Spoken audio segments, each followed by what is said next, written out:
Не само Холивуд, но и Боливуд харесва страната ни като кинодестинация. Спомняте си това лято, индийски звезди снимаха у нас. Следващата седмица в Делхи започва голяма среща на индийските туроператори и за България като туристическа дестинация. Боливуд обръща поглед към България. Защо? Вижте в репортажа на Даниела Кънева.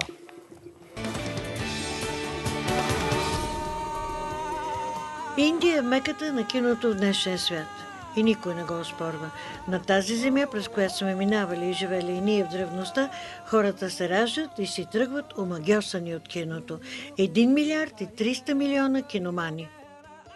Там звездите, кинозвездите и режисьори, и актьори, те са богопомазани. Това е някакъв ужасна истерия. Това е нещо, което просто ме така изненада. Много ми направи впечатление, че начина, по който те третират тези хора. Те са специални, те са богове.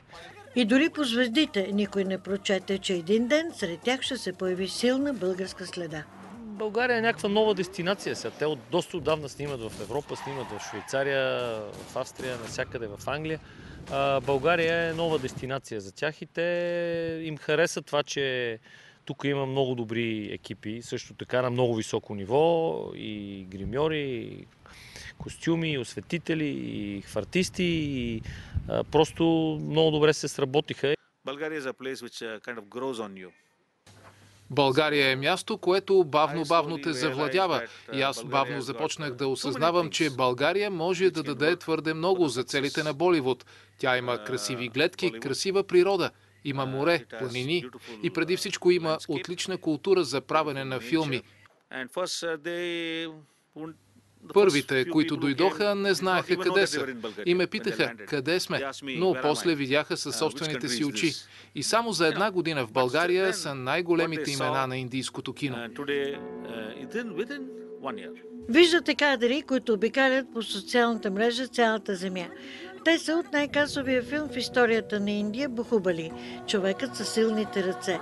Част от него също е заснета миналия декември у нас. С огромен интерес в Индия се очаква и премиерата на Дилвале – "Човекът с голямото сърце", сниман лятото в България. Сигурно мнозина помнят индийските снимачни екипи у нас и шеметното появяване на краля на Боливуд, една от трите най-високо платени кинозвезди в света Шарух Хан и чаровната му партньорка Каджол.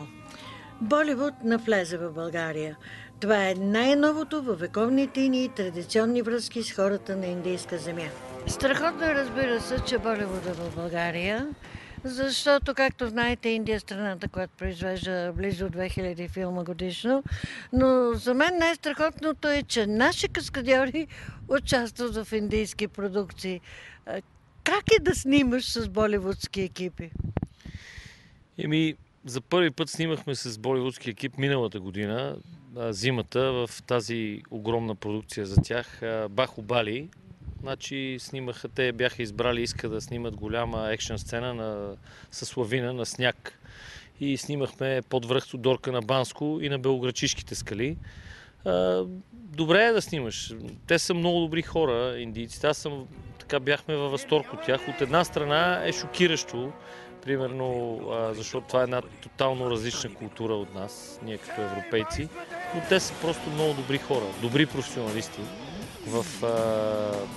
на много високо ниво. Значи всичките им департаменти от тези хора, с които ние снимахме, и последния филм, който снимахме през лятото, Дилвале, на много високо ниво е екипа. Не отстъпва по нищо на един холивудски екип. Целият екип е на много високо ниво, но самите хора, индийците, са много добри хора, много позитивни хора и така доста е спокойно. Обстановката на терена е много спокойна. Това е хубавото. Може би в американското кино е малко повече стрес, малко повече така се избързва, докато там всичко е доста лежерно, което е така приятно за екипа. От миналия декември до сега у нас започва 4-та индийска продукция. Според запознати, това е само началото.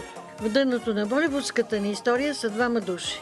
Продуцентът на Тарджан Рамджи и нашия търговски в Делхи Стефан Йонков. И както често става в света, големите неща започват от личния контакт между хората. И представете си, че Индия, която днес праща близо 20 милиона туристи по света, а до 2050 година се очаква те да станат 50 милиона, забележи България така, както Боливуд забеляза нашето кино. И дали всички те в тандема България-Боливуд осъзнават, че са истинските посланници на България по света?